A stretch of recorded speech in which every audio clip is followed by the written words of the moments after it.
네, 이번엔 남미 소식입니다. 아르헨티나는 하베르 밀레이 대통령의 경제 개혁으로 물가 상승률 등 여러 경제 지표가 개선되고 있는데요. 하지만 서민들의 실제 생활과는 상당한 괴리가 있다고 합니다. 아르헨티나의 4월 물가가 전월 대비 2.8% 상승한 것으로 나타났습니다.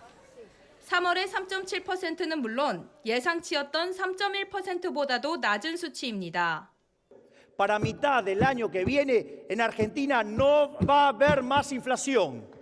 하비에르 밀레이 대통령이 경제 개혁을 단행한 이후 아르헨티나의 경제 지표는 꾸준히 개선되고 있습니다. 물가는 떨어지고 성장률은 올랐으며 통화 가치는 높아졌습니다. 지난해 중반 52.9%까지 치솟았던 빈곤율도 최근 38.1%로 낮아졌습니다. 하지만 경제가 되살아나는 것을 피부로 느낀다는 사람은 많지 않습니다. 오히려 여전히 물가가 높고 그에 비해 소득은 줄어 살기 힘들다고 하소연합니다. Me alcanza, no me alcanza ni para comprarme la carne ni para pagar los servicios. Así como eso, ni para comprarme los medicamentos. Hace 2 años que fui operado de cáncer de próstata, me han dejado sin medicación. 일각에서는 지금의 경제 지표가 서민들의 실제 삶을 담지 못한다고 주장합니다. 소비자 물가 지수는 2004년의 기본제를 기반으로 하고 있어 정확하지 않을 수 있고 빈곤율은 인플레이션 수치와 연동되어 있다는 겁니다. 지난해 실업률도 6.4%와 밀레이 대통령 취임 전과 비슷했지만 공공부문에서 대량 해고된 노동자들이 불가피하게 자영업으로 옮겨갔기 때문이라고 지적합니다.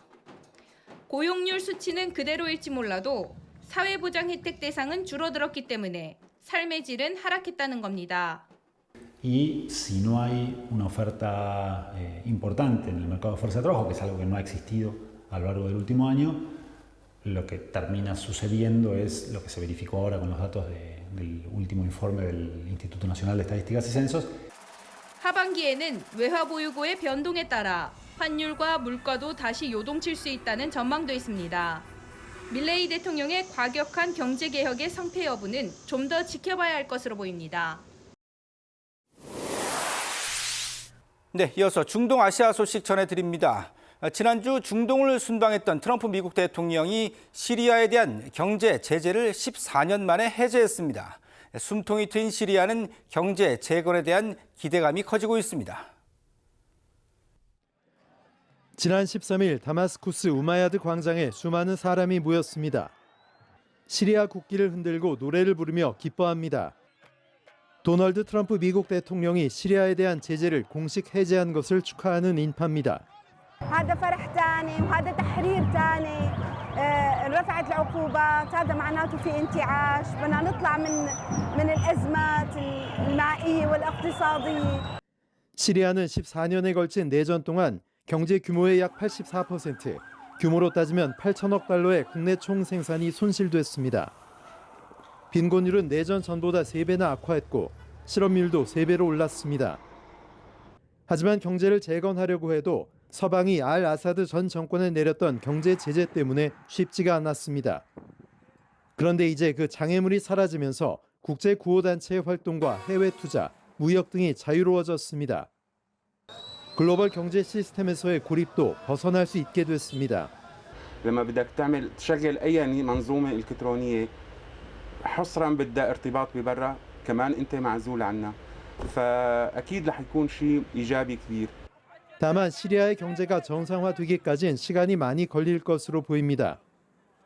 트럼프 대통령이 제재 해제를 공식화했지만 의회의 해제 절차가 필요하기 때문입니다. 의회를 통과한 제재를 해제하는 것은 절차가 복잡하기 때문에 미국 정부의 노력과 의지가 중요하다는 지적입니다.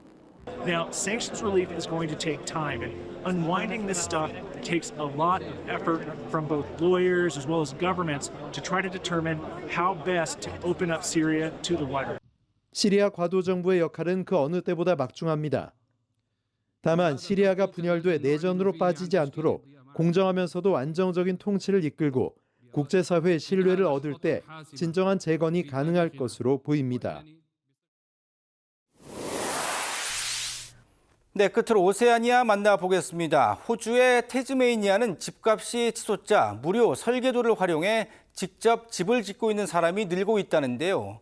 하지만 그만큼 주의해야 할 점도 많다고 합니다. 태즈메이니아 고지대에서 한 남성이 가족과 함께 땅을 파고 있습니다. 전문가는 아니지만 직접 설계도를 내려받아 자가 건축에 도전한 조시 레이너 씨입니다. I grew up watching Grand Design UK, so I've just watched it all my life and I've always wanted to do it. And I just, the opportunity arose and I thought, well, why not? Might as well try. 전문가에게 집 설계를 의뢰했지만 예산 초과로 인해 직접 집을 짓기로 결정했습니다. 건축가 지리 레브가 자신의 주택 설계도를 무료로 공개한 덕분에 가능해졌습니다. But it was entirely manageable. It wasn't something that, anyone living on a farm is not accustomed to day in, day out. We're not trying to reinvent the wheel. We're trying to remind people what the wheel is. 레브는 지역 자재만으로 6개월 만에 집을 완공했고 그의 방식은 태즈메이니아 전역으로 확산되고 있습니다. 자가 건축은 비용 절감과 정서적 만족을 제공하지만 전문가들은 신중한 접근을 권고합니다. Unless you're living and breathing this on a daily basis, you can get yourself into a lot of trouble, and then the consequences of that are very severe for owner builders. 구조 안정성과 방수 같은 핵심 공정은 전문가의 기술이 필요한 부분으로 중대한 하자 발생 시 오히려 더 많은 비용이 들 수 있다는 지적입니다. 하지만 태즈메이니아의 주택난은 매우 심각한 수준입니다. 정부는 직업훈련과 공공주택 확대로 대응 중이지만 공공주택 대기자 수는 역대 최대를 기록하고 있습니다. 입주까지 1년 반을 기다려야 하는 상황이며 노숙자 지원 시설도 이미 포화 상태입니다. 자가건축이 주택난의 근본적인 대안이 될 수 있을지에 대한 논의가 계속되는 가운데 오늘도 많은 이들이 직접 짓는 집으로 삶의 터전을 만들어가고 있습니다.